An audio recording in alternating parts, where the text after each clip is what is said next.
ولا تذهب عني شكرا بل علمني في أحوال السهو عند غفلات الجاهلين لآلائك.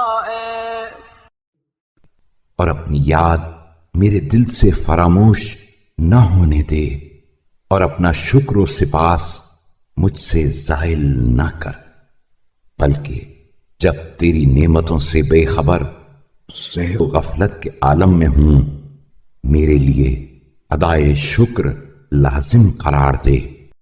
وأوزعني أن أثني بما أوليتني وأعترف بما أسديته إلي.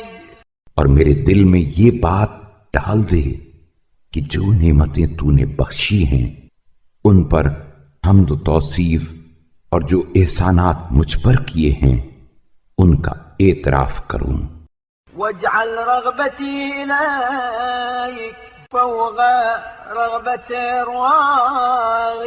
الراغبين وحمدي إياك فوق حمد الحامدين۔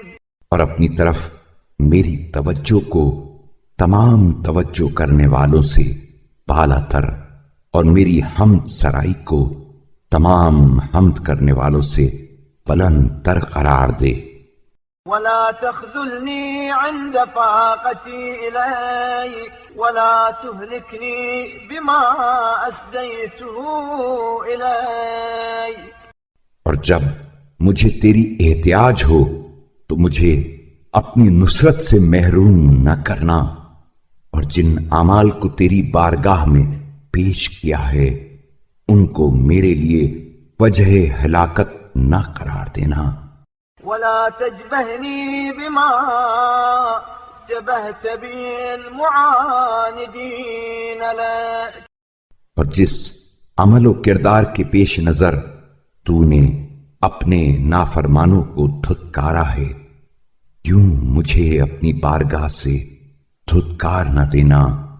فإني لك مسلم أعلم أن الحجة لك وأنك أولى بالفضل وأعود بالإحسان۔